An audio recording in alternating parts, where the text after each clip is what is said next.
Civil General Hospital, as SGH was known in those days, was the only hospital which provided 24-hour accident and emergency service in the whole island.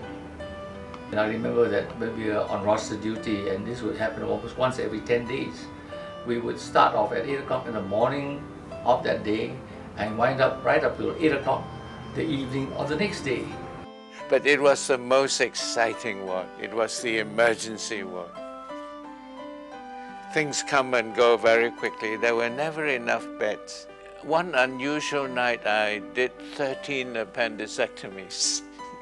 One night, all 13 came in and I did all of them. That means I had to see them, decide on the diagnosis, and made a decision to operate. Did the operation, and very often give the anesthetic as well. There were so few anesthetists at that time. We put in a spinal from the back and even lifted the patient from the trolley because there was only one attendant and the nurses are all small-sized people. They can't carry the thing, so the surgeon had to do that. We were jacks of all trades. On admission days, we would have so many admissions that you have to put in extra beds, not only in the corridors, but also right on the center of the ward between the ends of the beds. Especially in the third-class wards, it was more or less like a marketplace, with patients overflowing onto the veranda on admitting days, and with doctors. There were very few of us. Patients sometimes had to sit on the floor, sometimes had to sit along the corridor in the ward. I wouldn't want to run a hospital again. I remember most of my life going to hospital in the morning and not returning for 24, 48 hours. My wife used, because we had so much work to do in the theatre, we worked round the clock during the night, emergencies, daytime, cold cases. And my wife used to send me food. She used to bring the food to the theatre and leave it there for me. But of course, I never got to eat the food. But I am sure there are many patients we cannot cure. We cannot even save. A lot of patients, there are times when you sleep over a patient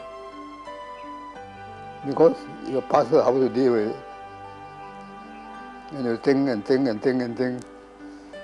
And as one doctor told me, there are times when he drove home, as his car reached home, suddenly occurred one idea to him.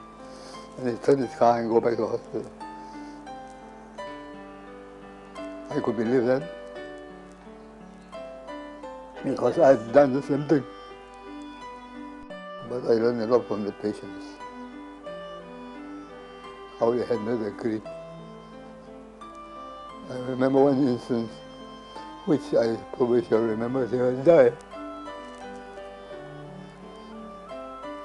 And that is, I had a patient whom I've been rather kind to, because he was my school teacher.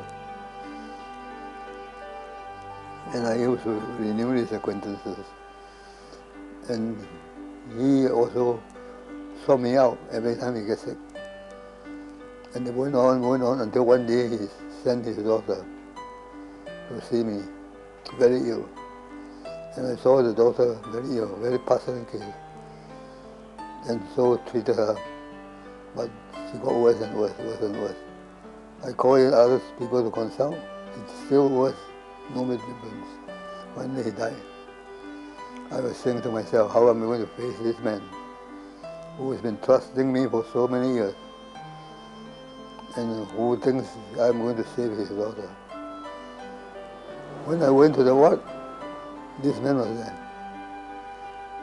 And he apologized to me. He said, before I could say anything, he said, I'm sorry to cause you so much trouble.